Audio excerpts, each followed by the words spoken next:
Hello, my name is Haley Smith and I will be talking about the chemistry behind hot air balloons. You might wonder, how do hot air balloons work? To understand how hot air balloons work, we first need to understand the gas laws. But first, we might need to talk about density. Density is a measure of mass per volume. The formula of density is rho equals mv. Rho is the density, m is mass, and v is volume.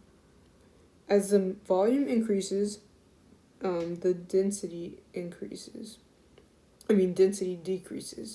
And when the mass increases, the density increases.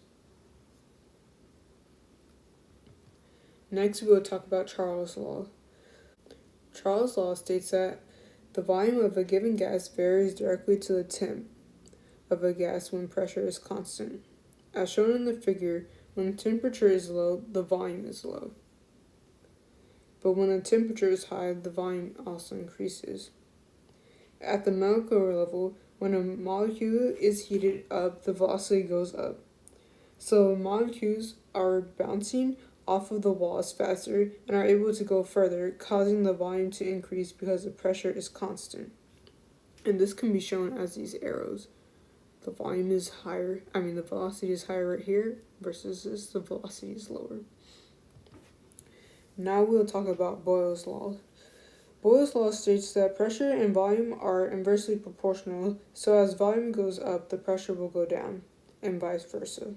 You can think of pressure as punching a wall and really wanting to get out, but the wall is too strong.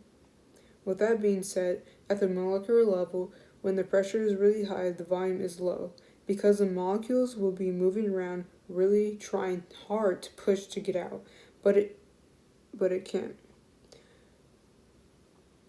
While when it is low, it doesn't really have to do anything but stay at the volume that allows the molecules to move around freely. And finally, the last gas law we'll be talking about is Guy-Lucas's law, which states that as the temperature increases, the pressure will increase at constant volume. At the molecular level, when a molecule's temp increases, the velocity increases, and when this happens, the molecule will really want the volume to increase, resulting in the pressure to be high. And finally, to put all these gas laws together, we have the ideal gas law, which is PV equals nRT. P equals pressure, V equals volume, N equals the number of moles, R is the ideal gas constant, and T is the temperature. Now I will show you a video that animates how all these laws make a hot air balloon work. Balloons don't have engines. They need to be lighter than air to fly. We tend to think of air as weightless, but the molecules of oxygen and nitrogen in the air actually do have weight. A cubic foot of air weighs about an ounce. If you heat the air inside a balloon, the molecules move faster and spread farther apart. That means that there are fewer molecules inside the balloon, so it's lighter than the air outside.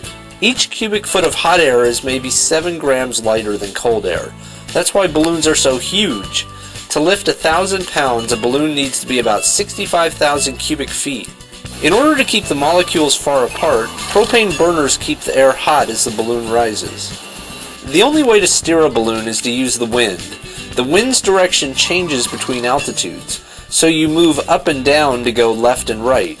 When you want to go up, you provide more heat. When you want to go down, you open a hatch in the side of the balloon that releases hot air. You can't really tell exactly where you're going to land. That's why most pilots have co-pilots on the ground to follow them. So that's how a hot air balloon works. I'm Marshall Brain, and that's how stuff works. This is how hot air balloons work. I hope you have learned more about the ideal gas laws and how they relate to hot air balloons.